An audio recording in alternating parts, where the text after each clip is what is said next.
Hello and good evening, everyone. Welcome to today's event, which is part of our 2025 Diverse Perspectives in Digital Media and Design speaker series, hosted by the Department of Digital Media and Design at the University of Connecticut. To paraphrase James Baldwin, nothing can be changed until it is faced. This is certainly true of the inequities that have historically shaped the entertainment industry, both on screen and behind the scenes. We would like to begin today's event by acknowledging that the land on which we gather here in STARZ, Connecticut, is the territory of the Mohegan, Mashantucket, Pequot, Eastern Pequot, Scatacoke, Golden Hill Paugussett, Nipmuc, and Lenape peoples who have stewarded this land throughout the generations. We thank them for their strength and resilience in protecting this land and aspire to uphold our responsibilities according to their example. Today's event, A Latino's Journey to America, Are You Who Left or Who You Became, will feature a presentation and Q&A discussion with our guest artist, Juan Paulo Laserna. For our virtual audience, please take advantage of the YouTube chat box to submit questions for our guest so that we can include them in our discussion. I'm Katharina Massoud, and I'm your host for this evening's event. I'm a filmmaker with decades of experience in both fiction and documentary, and I'm also an assistant professor in residence and member of the film faculty in the Department of Digital Media and Design at UConn. Digital Media and Design is a young department founded in 2013, which has rapidly grown to over 350 undergraduate and graduate students and 26 full-time faculty. We have 7 undergraduate concentrations across the full digital media spectrum: film production, animation, interactivity, business, and the humanities at both the STARZ and Stanford campuses. In our department, we value and celebrate our students' diverse backgrounds, and we support their development both as individuals and as professional media creators. Now in its 5th year, Diverse Perspectives in Digital Media and Design speaker series is one celebration of our shared values. Now, let's move on to the show. I'd like to welcome today's co-hosts and DMD students, Braden Hines and Ryan Kohut. Braden Hines is currently University of Connecticut student majoring in digital media and design with a concentration in digital film and video production. He specializes in videography, photography, and graphic design, especially for sports, games, and events. Braden founded his own freelance sports media company in 2020. Through this, he has gained valuable experience working with various athletes, teams, and companies over his years of digital media experience. Ryan Kohut is currently enrolled in the Digital Media and Design program at UConn with a concentration in web and interactive media. He is currently working as a web developer and designer for the DX Group within UConn's digital media program. His other current projects include freelance graphic design and digital illustration works, along with game asset design.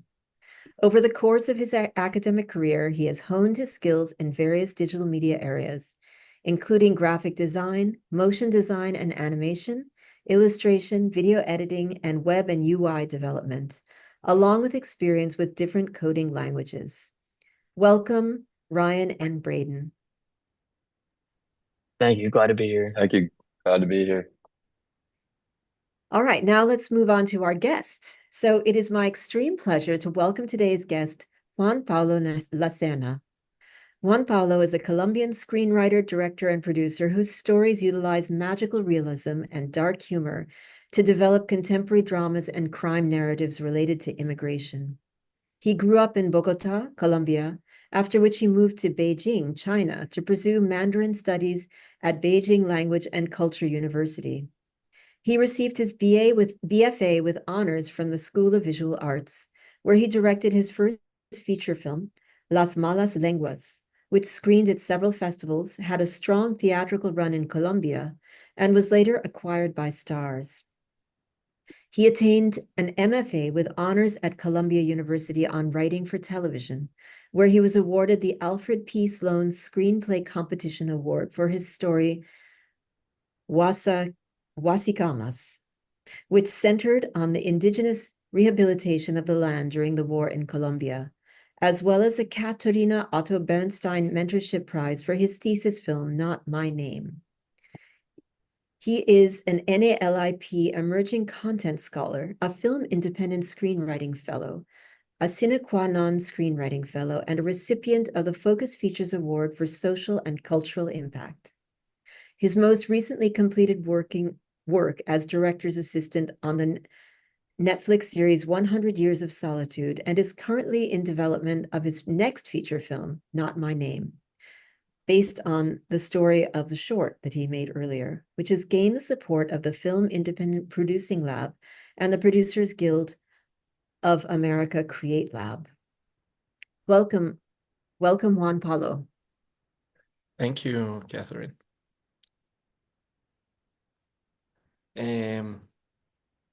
It's a great pleasure to be here with all of you. Thank you so much for your invitation, Catherine. I think that the best way that to begin this conversation about your creative voice and kind of your vision as a storyteller is to go through the journey behind the stories, I think. And I think there's no way to speak about my process and my vision as a filmmaker without speaking about what Colombia has been and was in the 90s. When I grew up in Colombia, it was like the Syria of the 90s. It was incredibly violent. Medellin was the murder capital of the world. Our passport was completely worthless internationally. We would go to an international airport and they would immediately randomly select us to check us in an airport, and it was a really crazy time to live in. This building that I'm right next to had a 500-kilo car bomb put in it, and they blew it up. The guerrillas did, and so this was just like the craziest time one could imagine to grow up in this country. But as a kid, you don't know any better. You don't know what peacetime looks like. So it's just really your status quo. You grow through it. You kind of absorb everything that happens, for good and worse. Colombia is also an incredible country. It's beautiful and the people are wonderful, and there's this incredible coexistence between magic and tragedy that you absorb as a Colombian all the time as you grow up, and you use humor to cope with the tragedy. So we also have a very dark sense of humor, and as you grow through it, you go through it with your family, and your family is also kind of part of a larger structure of society in which there's a very strict expectations of what they think you should be, and what being a man means, and these very strict cultural structures, let's call them, and there's a very specific point of view of what your future is and how that future is not necessarily in your control. Even in families that are a little bit more liberal, like mine, that was still very present. With my family, there was also a very important member who was called Bernarda, and she was technically our maid, but in Latin America, and fortunately in my family, she became really another family member, a very important one, because as my father like overworked himself like crazy, and my mom had a very particular different social life, and Bernarda was like my home mom, and she really like raised me. All of these things I'm mentioning because they all kind of come up later on as we talk about the films. And she was really like my second mother. And then when I was like 10, the violence in Colombia became very close to my family, and we were threatened, and we had to leave Colombia. And this was in the year 2000. And in that year, we moved to the US. And And arriving to the US, it wasn't to like at any place. It was at a suburban town outside of New York, close to Connecticut. It was called Rye, New York. And this was like a very small town. It didn't even have like a McDonald's in its main street. It did have like 8 different churches, but no McDonald's. And at that time, it was just super quiet, super different. And when you enter American life as a foreigner, in that kind of world, I was very much bullied and discriminated, being called a drug lord, even though we were escaping precisely drug violence. And I think that's something that's very common with migrants or with refugees, that they're stereotyped and discriminated by the very reason that they escaped. You know, so Syrians are called terrorists when they're escaping terrorism. And I think with Colombians, the same thing happened in the 90s and in the 2000s. Well, we still get called drug lords all the time. But at that time, for me, it was kind of like we're escaping it, we're arriving to this new school, and the same thing is happening. Uh, but more than anything, my father stayed behind. And it was also like a breaking of the family that was due to violence and through migration to the United States. So all of these things, I think, really begin shaping you as a person, and then that determines the kind of filmmaker you're eventually going to be. Because I think being an artist and being a filmmaker are very intertwined with who you are as a person. I think you can't really separate one from the other. And it was very interesting because when we were in New York, 9/11 happened. Like we had escaped because of the violence, and then the violence also came to New York. And there was a lot in common of the feeling that people had post 9/11 and what we had felt growing through like a lot of the violence here in Colombia. But it definitely shapes you to your core when it's just the status quo. So after a couple of years, we moved back to Colombia, and I went into a new high school. Well, I actually entered high school when I went back. And it was very interesting because people matured a lot quicker in Colombia than they did in the US. You know, there were 13-year-olds, but they were already, you know, acting like adults. And and I wasn't, because I had been in the US for those 2 years. And in the US, you kind of had like the right to a childhood in a way that in Colombia you didn't. You had to grow quick because there was a lot of risk and a lot of danger and a lot of terrible things happening at the time. And you just don't have like innocence is seen as a weakness. And we'll discuss this later on when we talk about Not My Name, but that's really where a lot of the stories come from. That's why I'm already getting there. And then when I was in the 8th grade, I read 100 Years of Solitude. And 100 Years of Solitude was really what changed my sense of what I wanted to do with all of this kind of like vast amounts of influence that I had in my own psyche, in my body, in my experience, and everything.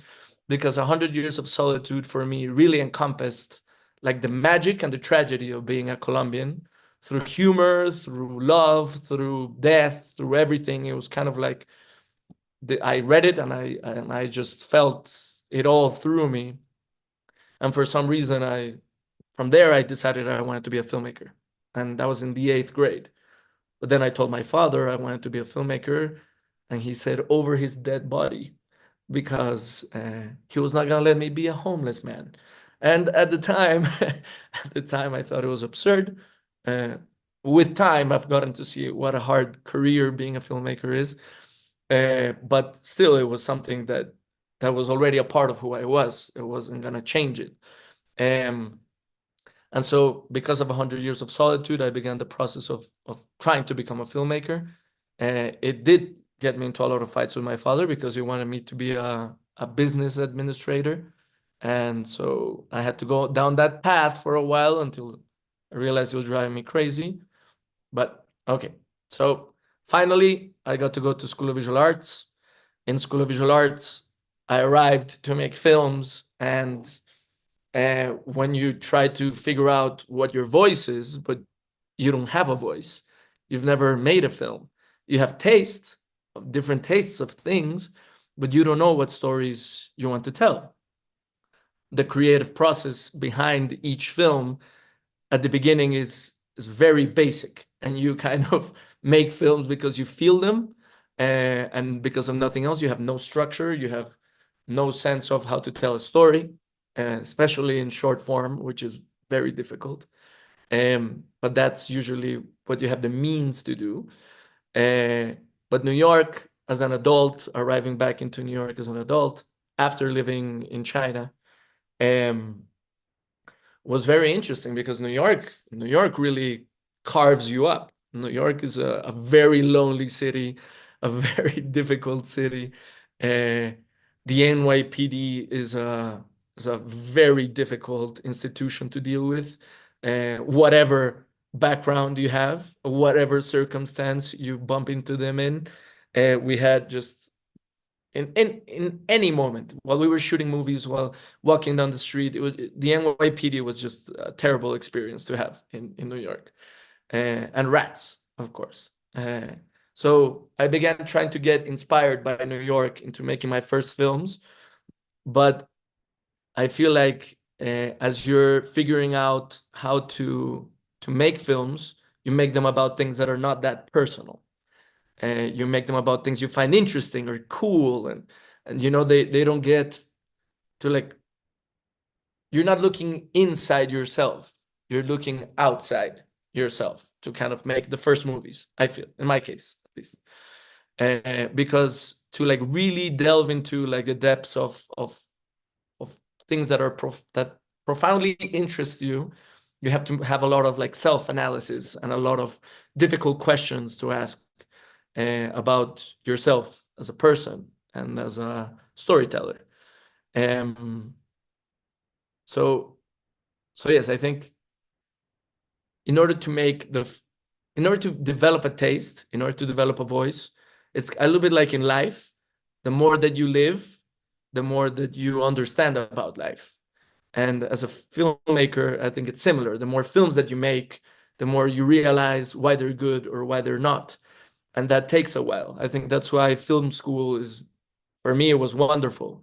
It gives you the chance to fail over and over again until you actually realize like what is a good story and what it is that you want to make with those stories.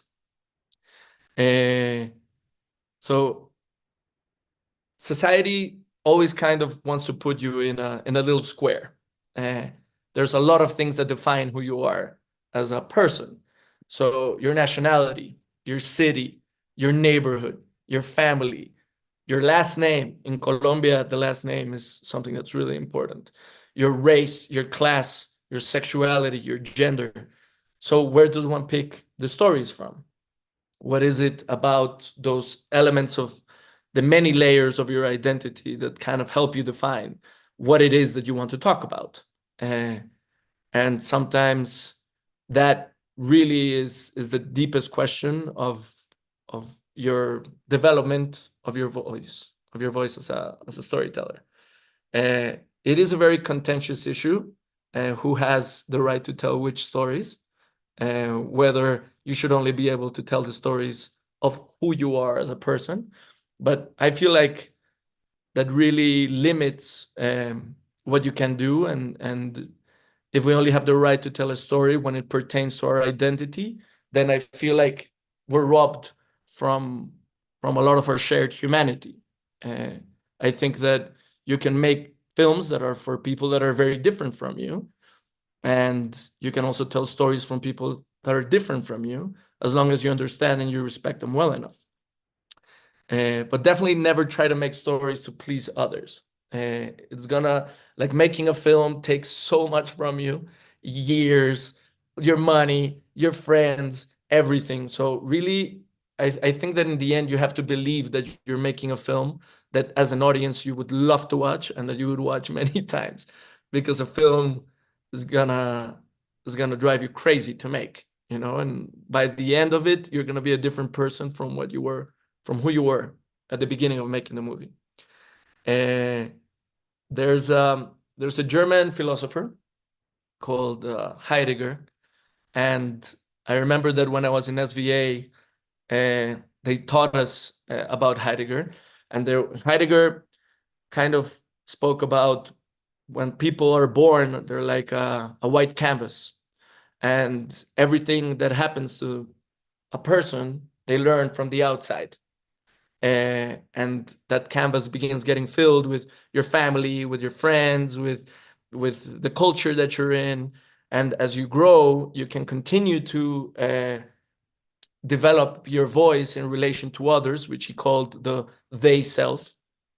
But he said that that would mean that you live inauthentically until you had like this thing called like the call to reason or something like that, and that made you look in your inside and make you feel inauthentic when you were not being who you thought you were, and to find inside really what it is, all that moves you, all this first part of what I talked about, which is like your life experience, your sense of morality, your sense of humor, um, your passions, your tastes, like all of that is kind of like a mishmash inside of you.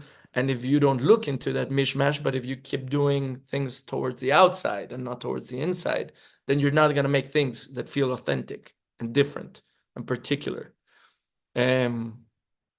So the importance of breaking away from the day self, I think, is a very important part of actually becoming unique in your voice as a filmmaker. Um, and that is also the part of what I think is the most essential voice of a filmmaker, which is your vulnerability as your greatest strength as an artist. When you go back and you see like the more painful things about your own stories, like it's very easy and very common for filmmakers to think like other people's pain and other people's stories are more interesting than your own. But there is a very usual, very common saying, which is write about what you know.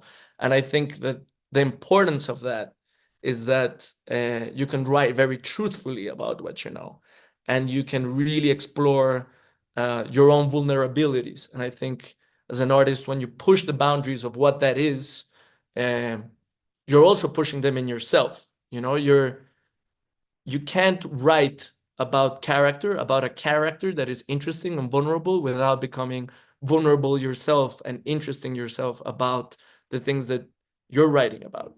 So in that sense, I think life and storytelling are very connected.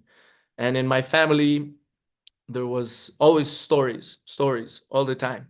I think it's a way of understanding ourselves as people to tell stories and understanding ourselves about family. So it was always the story about my grandfather and my great grandfather and this story and that story. But it was never like the story of the hero or the villain.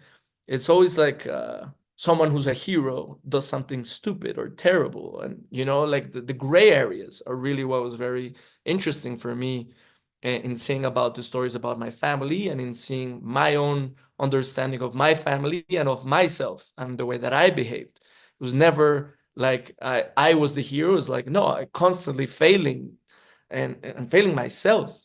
And that is where I think you find the really important things behind your voice as a filmmaker, is when you're truly honest with yourself, at least.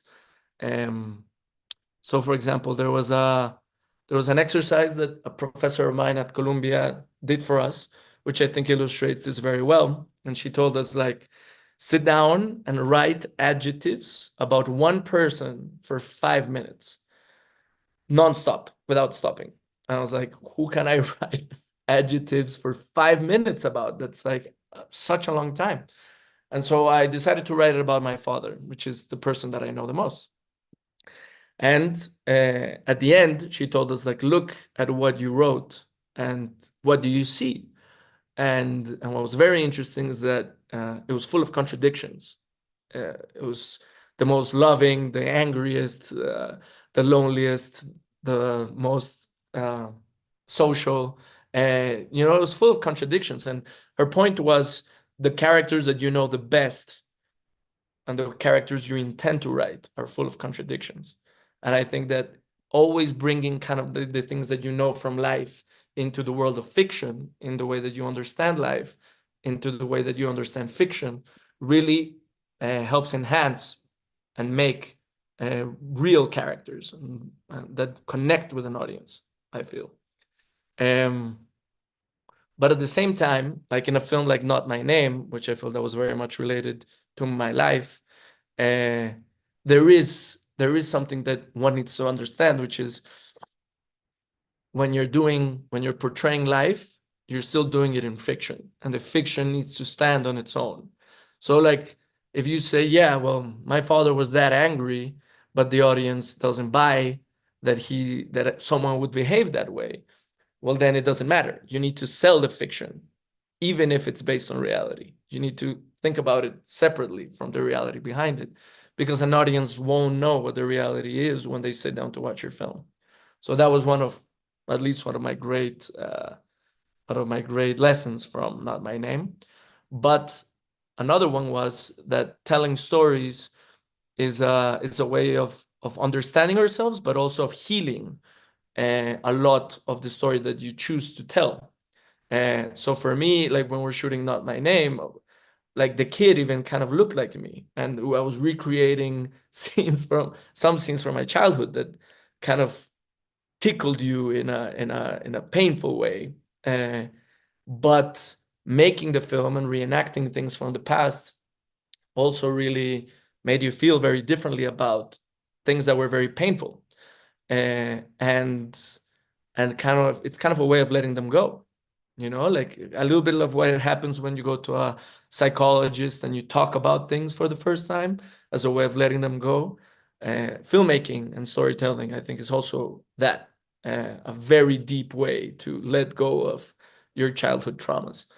um so when the question kind of like comes up of, is storytelling a way to understand the world or to escape it, I think people choose what they want out of their storytelling, whether they want to watch uh, Marvel films and just completely forget about life, or whether they want to go and find films that make them feel something and kind of like reflect upon their own experiences.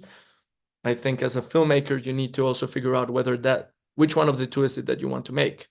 Uh, but I think that sometimes they go in very different directions. Sometimes they go into some films think that they're very emotional and bore audiences to death, and then there's other films that are very entertaining but have zero depth. And I always felt that the films that I connected with the most were the ones that fit in the middle, the ones in which I felt uh, entertained, and then at the same time I felt something. And I think that at least for me as a filmmaker, I feel like I owe my audience that, because I do, even though filmmaking is an art, I think it's also an entertainment. And the films that I make are the films that I want to watch in a theater. So if I'm boring myself to death with my own film, then it's not the right film for me. Um, so I think now I can go into the films that I've made. Um, and I think that one of the first things that is important as a filmmaker in your voice is, which films do you like, as we were just talking about. And for me, it was films like As Good as It Gets, Amores Perros, Old Boy, Network, A Clockwork Orange, Fight Club, A Separation. These were all films that I felt had those two elements that I just spoke about, but they had complex, morally ambiguous characters. They had dark humor, existentialist themes. They made me question myself as an audience. They explored and questioned my sense of masculinity. And they used violence as a means to show character and not as entertainment. Um, and I think that when this was an exercise that I had in one of these labs, in which they told us, like, what are your favorite films? And the first five that come to mind, then you compare those with the films that you've made and you see what they have in common. And I felt that those really did have that in common. So then now I'm going to share, well, the presentation, which has just really a little bit of stills, and just so we can talk about each of them. Uh, Let me see how I can get this one.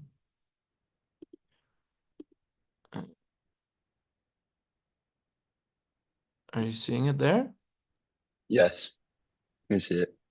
Okay, so well, this one is from not my name, but okay. So the first film that I made, in which I really kind of delved into what my upbringing was and kind of went away from the they self and more into the myself, into criticizing my own family, my own behavior, my own upbringing, into wanting to speak to about something that I felt was interesting, was called Las Malas Lenguas. It was my thesis from School of Visual Arts. And it was a feature film about two very young women who are best friends. And the protagonist is secretly in love with her best friend, but she's kind of living in the world of you need to be this particular kind of person. She has her own boyfriend, and then one day she realizes that she's pregnant from her boyfriend, and she wants to have an abortion, but her whole family is very supportive of her. Like whatever happens, they're backing her up because they don't understand that the reason she doesn't want to have a baby is because that's not the life that she wants to have. She wants to have a very different life. And for me, I think the film is really about societal expectations versus personal desires. And in a society like the one I grew up in Colombia, love and privilege was kind of a very suffocating force of telling you that they loved you for who you were in that world, but not when you deviated from that world. And I think that that's really what the film was about. I want to make a film about something that I knew in the deeper themes of the film. Because of course I'm not a woman and I'm not pregnant and that, but I felt that the fact that it was a woman made it a lot stronger in the themes that the film explored because of the chauvinistic and macho tendencies of Colombian society. So that's the reason why I chose them to be women. And with the actresses, we worked throughout what the whole film was about, and we worked on it together. And I think the film really conveys a lot of the individual versus society that I wanted to explore in that film. Then after Las Malas Lenguas, I made Nobody's Fool, which I think you guys watched. For me, this was a story that I wanted to develop for Bernarda, for my nana as well, because she had her own daughter, but she couldn't raise her own daughter because she was working with us, and so she was raising kids that were not her own, especially me. And I always had this sense of enormous guilt that she spent time with me and not with her own daughter, and her own daughter was growing up without a mother.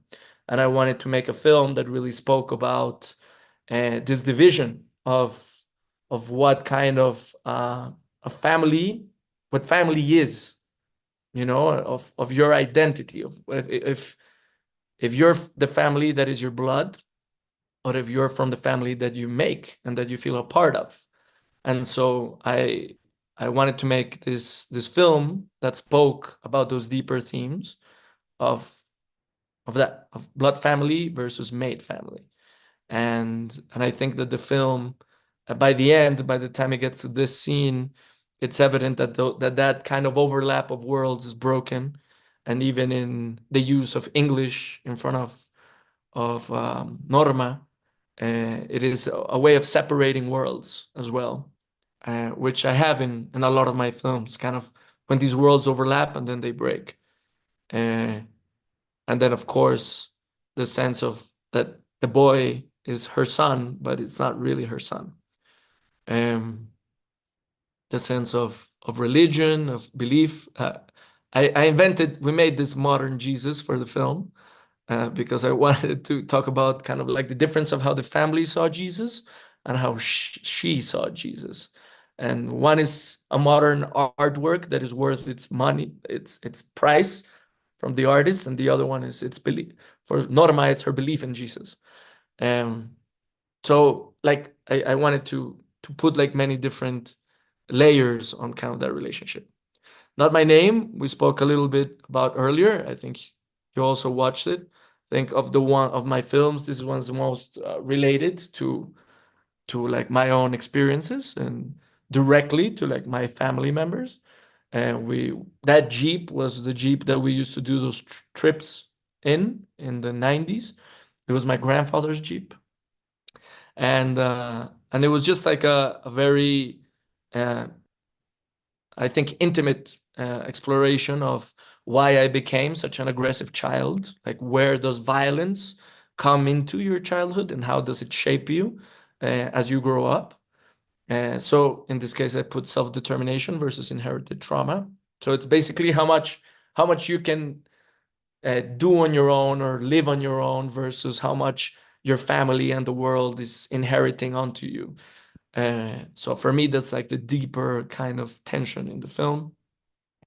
The father, the death of the grandfather, which, and I think that as I went deeper and deeper into like into what I wanted to explore with my films, I felt that inherited trauma, in relation to inherited, into economic inheritance, I thought was very interesting, and it's the backbone of the feature of this film in relation to the short.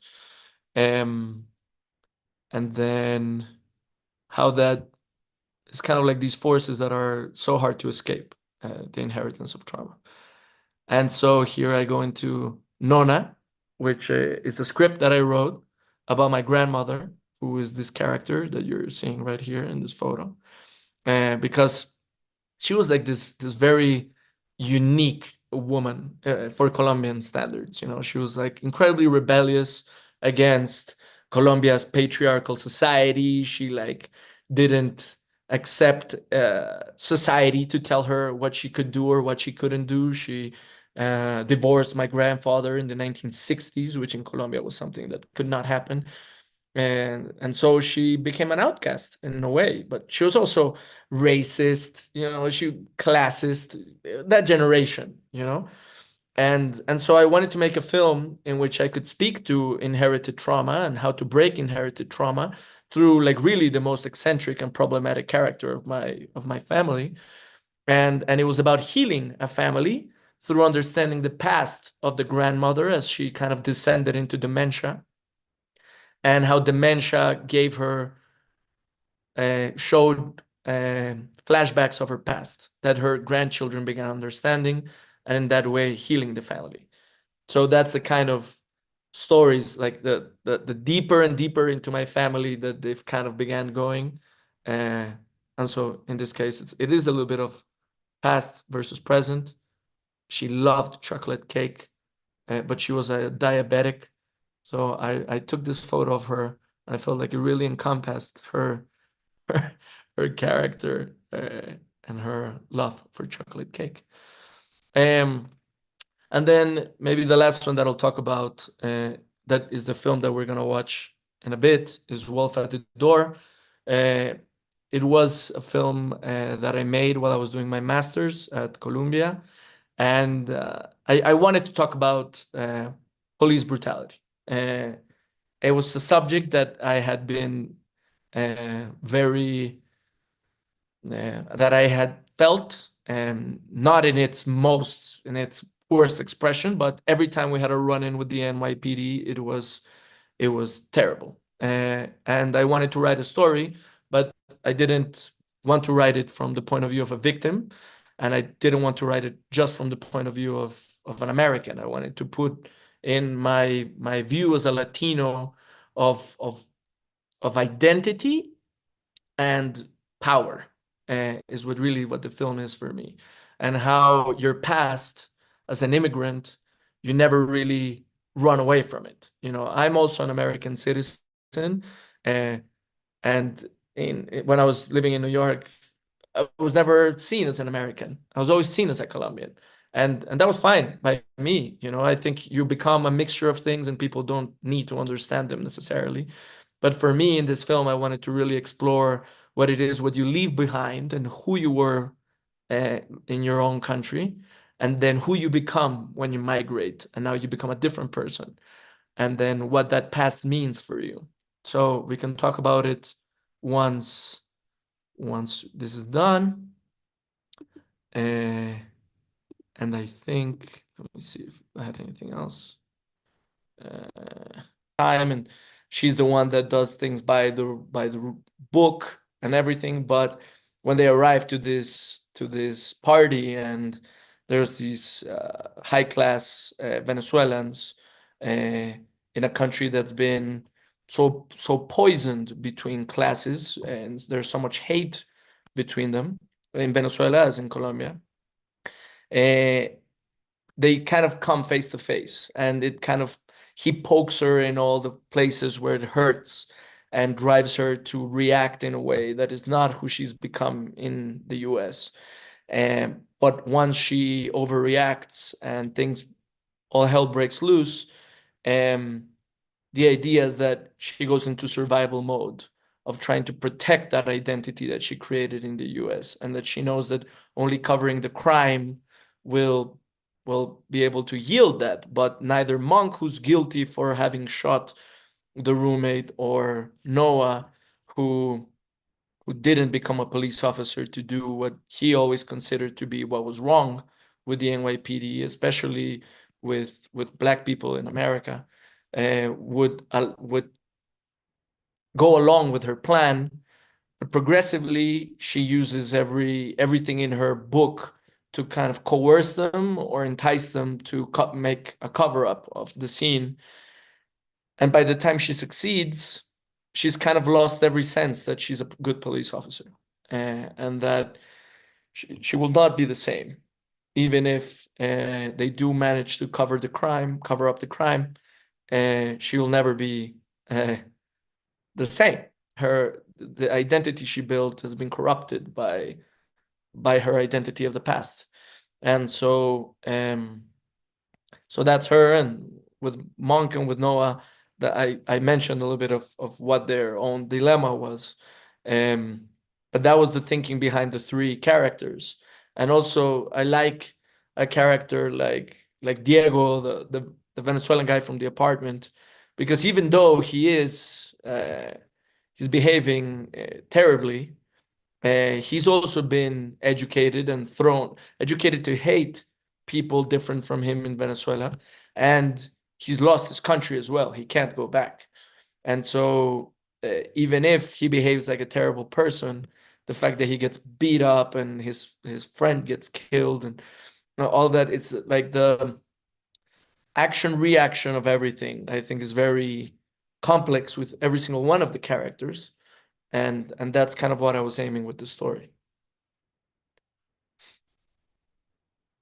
Great. Well, let me turn it over to Braden and Ryan to take the conversation forward.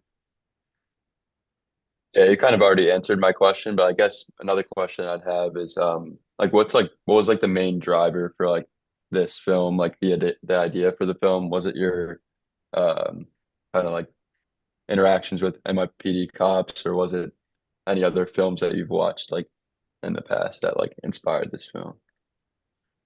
Well, I think other films always inspire you. I think for me, Training Day, in terms of cop films, has that kind of nuisance of complex characters in the world of corrupt cops. So that's a film that I love, but obviously I don't have Denzel in the middle of it doing the performance of his life. But no, yes, I think the reason why I had always wanted to make this film, even from my undergrad, was because of the run-ins with the cops, and there was this sense of great impotence and in face of like absolute authority, and of people that very often believe that their authority gives them the right to treat everyone as they like. And who are you gonna ask for to help you from the police? Like the police is the authority. And so it was something that marked me very deeply because in Colombia it's not like that. In Colombia, the paramilitaries behave like the NYPD, and they're not the law.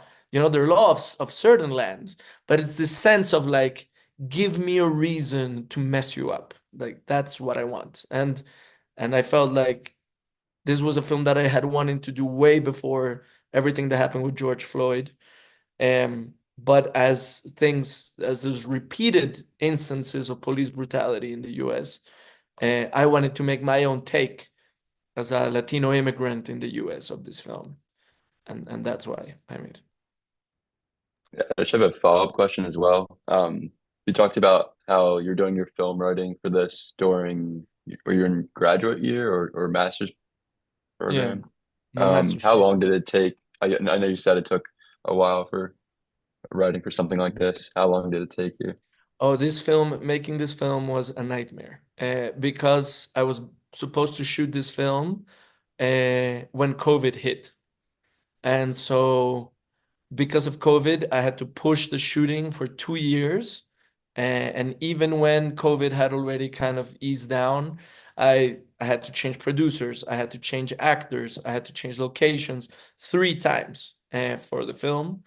Uh, but the silver lining to it was that I had more time to continue to write the characters and kind of find like just cut out every single piece of fat that the film had into pressing it into to the shortest amount of time possible. Um, which is really the challenge with making a short film, is that you have no time. Every minute of film that you have, it has to be well used, and with a feature film, you have a lot more time to spend and to explore, and to have moments of tension and moments where it gets loose. With shorts, you don't have that. You have very limited time, and even for a short film it's long, and so is Not My Name, and so that's why I'm developing them into features, which is for me the medium that I felt worked best with stories that are complex and that have complex characters like those. So in response to sort of as a follow-up to Braden's original question, and more of like a wider scope, how do you like incorporate these like social and cultural like issues into your work? And like, do you feel that like film has a responsibility to address these topics? I don't think film has it in general. I think it depends on what kind of a filmmaker you are, if you do. So, I mean, the people that go and make Avengers, I don't think they're trying to change the social, cultural fabric of the world into making people more conscious about social issues. I think for me, it most definitely is. I think every film that I've made, even the ones at the beginning, which were not great, they all had the aim to speak um, about something that was relevant for me as a creator and for things happening in the world now, and the way that they're weaved into the main story, into the storyline is weird. I mean, it's kind of like, where do you get ideas from? Like, you don't know where they come from. You read the news, you read novels, you watch shows, and in the kind of mystery box that is your brain, something comes out of, like, you have a feeling, and that feeling becomes an idea, and that idea lands into like, what if my anger with the NYPD and my sense of injustice uh, evolves into an apartment, into a situation like that, and then this happens, and maybe this happens, and you need to. It's kind of like something that you play with a lot, and that you discover as you do it. I think it's kind of like composing a song. It's something that is created as you push it, as you push the idea, other ideas come, and what is really important is that you have a sense of why you're making that film. A little bit of what we spoke about at the beginning. It's like, you're going to be with this film for a long time. You have to know why you're making the film, what that initial feeling is, and what the film's about, and what you want to say with the film. Uh, if you're that kind of filmmaker, there's other filmmakers that go and make, you know, experimental films or whose objective is just to make entertainment. For me, every film that I make is a film that has something to say in a social and cultural space.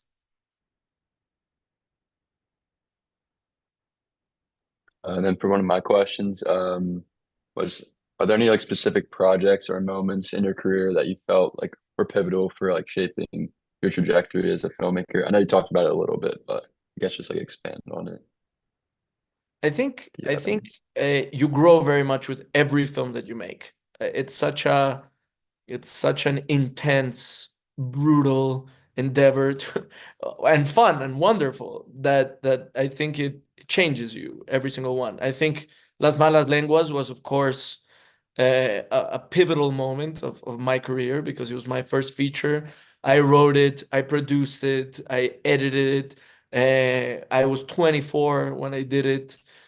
So it almost killed me in the process. And I learned like as much as I learned as my 4 years in my undergrad just from making that movie. And then it opened a lot of doors for me. The only reason I got into grad school was because of that movie. The only reason I can like talk to a producer with authority about directing a feature is because I've already directed a feature. And I think that I did it without a producer, which was a big mistake. So that's why it almost killed me. It was just so much work. Fortunately, because I was very young at the time, I managed to pull it off. But I think in that sense, that film was very, very crucial for my career. And Not My Name is now like in a point of my career in which it has opened a whole other set of doors,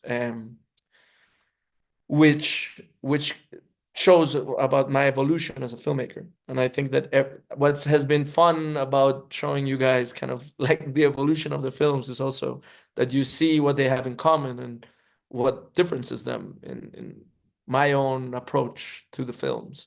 So yes, so to just conclude, Braden, I think every film creates and kills a part of you. So they're all unique.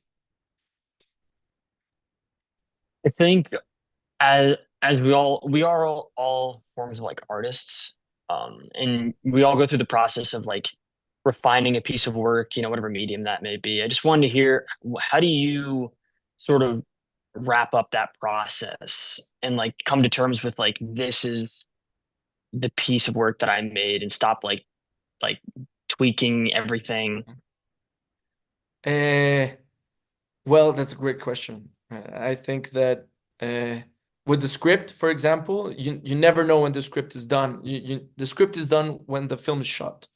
Even on set, you're still working on the dialogues, you're still fixing things. The location fell apart, you need to change everything. And so the script is done when the film is done. And then in the editing is the same. You could continue going around in circles and drive yourself crazy. And then you finish the film and you think it's done. And then you look at it 2 years later and you're like, oh no, I could have done this better and this better and this better. So I think it's kind of going back to what we spoke about initially of yourself as a creator in relation to life. Like when are you finished? Like you're never finished. You're constantly evolving, and your mind is constantly evolving, and your taste is constantly evolving. And that's why whenever you look at your work again, you're the one that looked at it 6 months ago is not the same. Uh, I have that question constantly with screenwriting because I finish writing a draft and I'm like, this is good. And then I look at it 2 weeks later and I'm like, this is terrible. What was I thinking? And like, if you can't even trust your own taste, it's kind of, life begins pushing you into finishing it. It's like you show it to a producer and then they love it. And then it's like, okay, but we got to shoot it next year in 6 months. And you're like, oh, okay. So, it has momentum, and when the momentum really helps you to get it done. And I think if you didn't have momentum or pressure to do things, then you could drive yourself crazy in circles over not knowing when to finish. I know you've talked about how like hard filmmaking is as a career. How have other filmmakers that you've met over your career like helped you gain more opportunities or just growth in general, or is it more like on your own? Oh, that's a tough question, Raymond. Um, I think that a lot of the people that begin with film don't end it. I think it is a marathon run. It's not a sprint. I think part of the beauty of it and the tragedy of it is that there is no path to become a filmmaker, and there's an infinite amount of paths to become a filmmaker. I think that, of course, I've had people that have believed in me. Last week or 2 weeks ago, one of my great mentors from School of Visual Arts, a man called Chris Newman, who was he did sound for The Godfather Part 1. He did sound for The Exorcist, for The English Patient. He was nominated for like 8 Oscars. The man was absolutely wonderful as a filmmaker, but as a person, he was just incredibly devout as a mentor to his students and to the people that he believed in. And he believed in me, and he really tried to advise me the best that he could, knowing what a brutal industry it was, into how to focus my ambition and my energy. And that's why I ended up making a feature for my undergrad, which was the first one made at School of Visual Arts. And it was because he kind of taught me that in order to excel in this industry, you have to be ambitious and you have to be disciplined.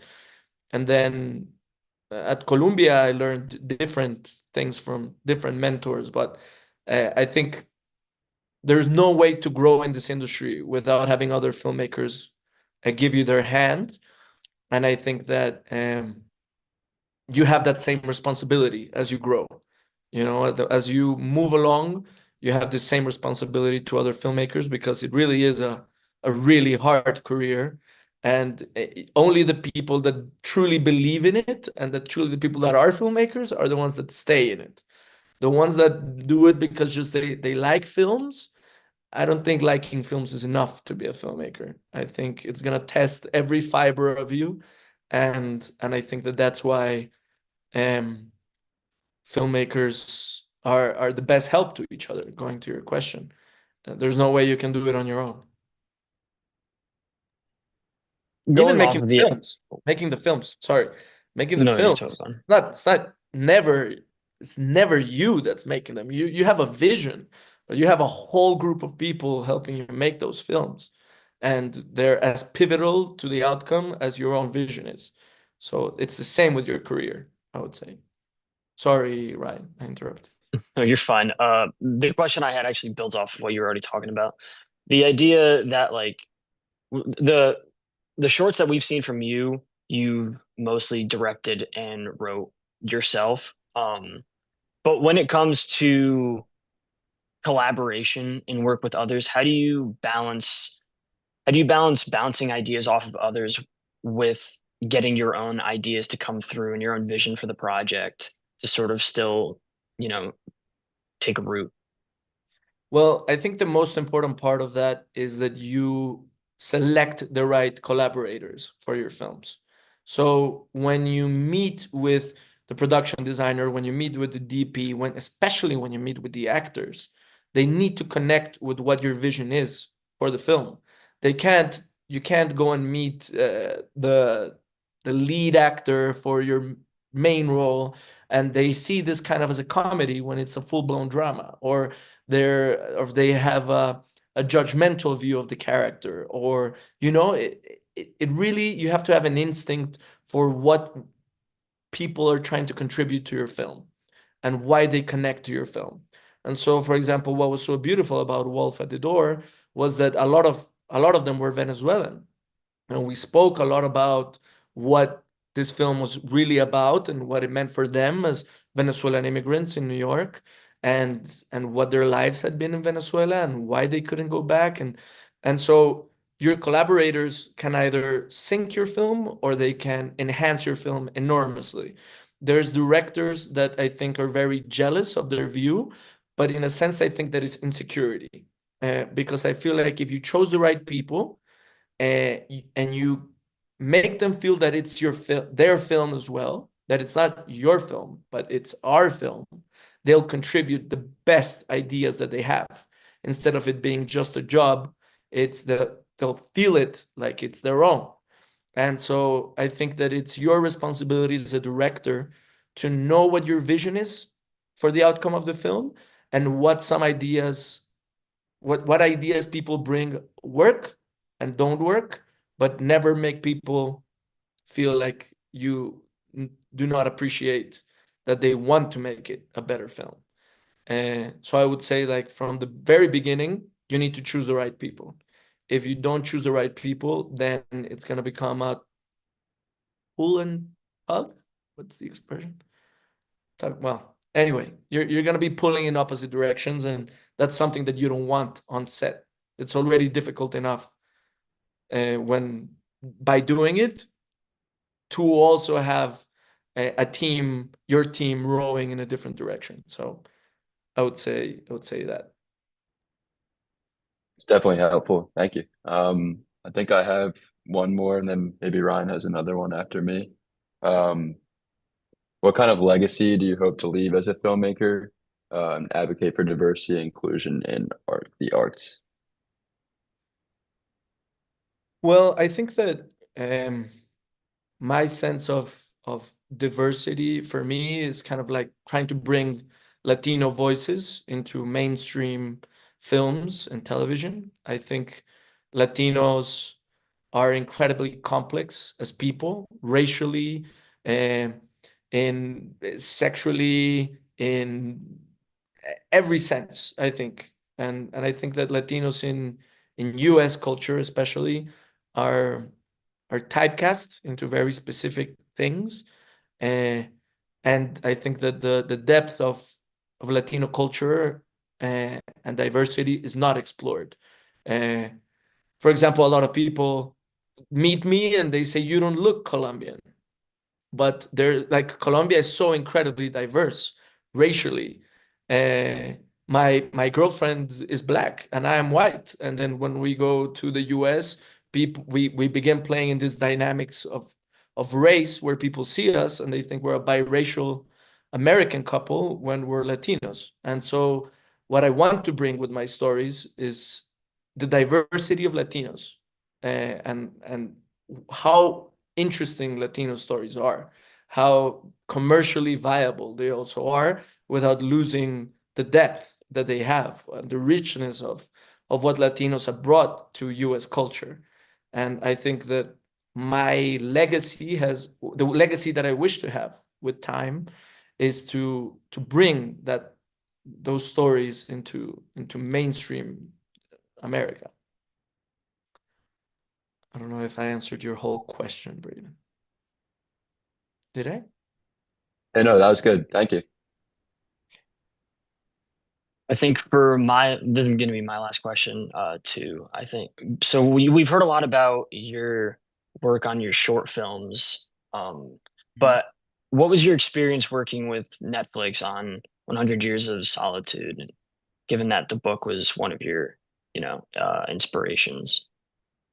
Well, for me, 100 years of working on the show was like my greatest dream in life. I think it was a validation of life, that I had been pushing the right course from the moment that I first read that book.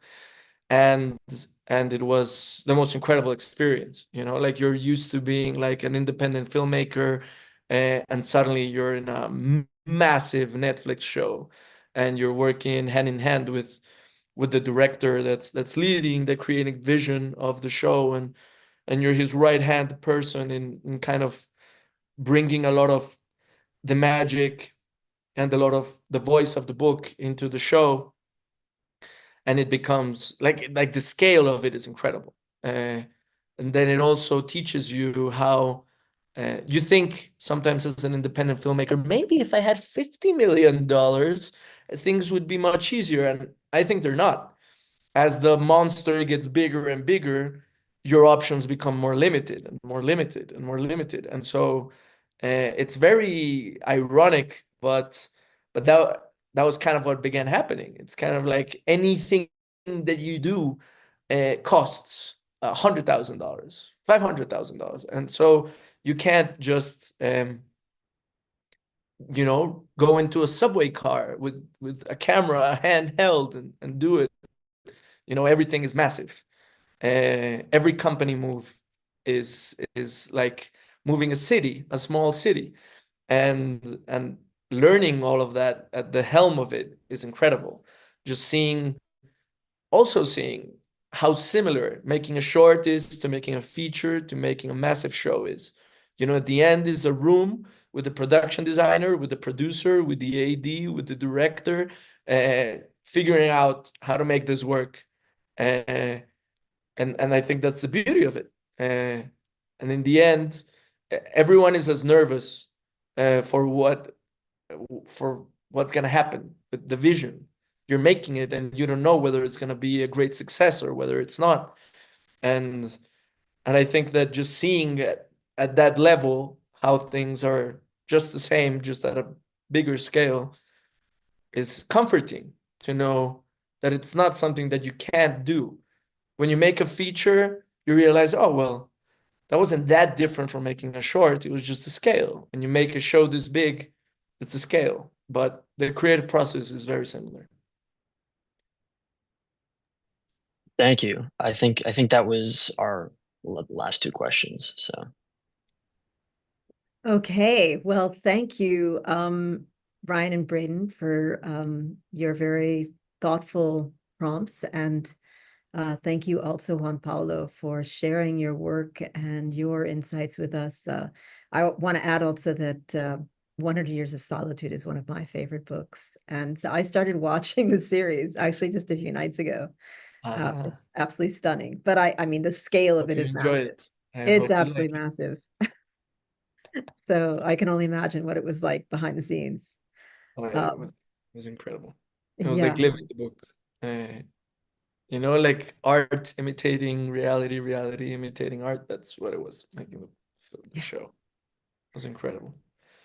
I can imagine. Well, again, I mean, thank you so much, Juan Paulo, for this very thought-provoking and inspirational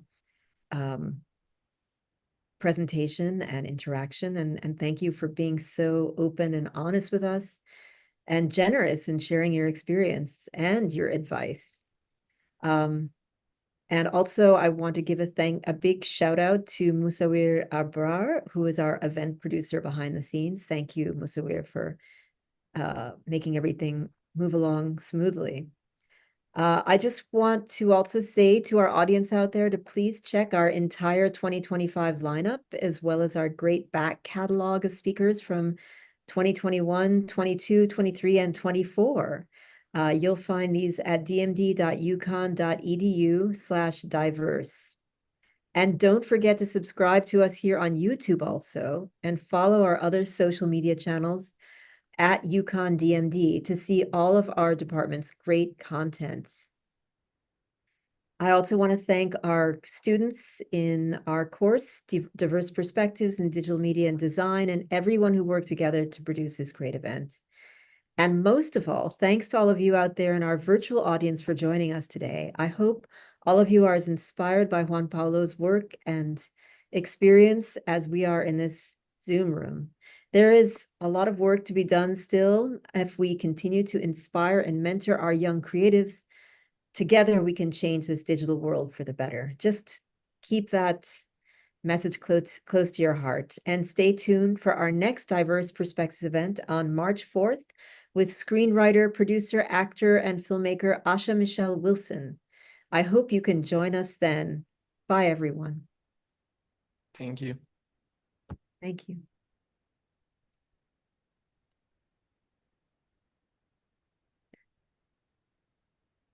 Okay.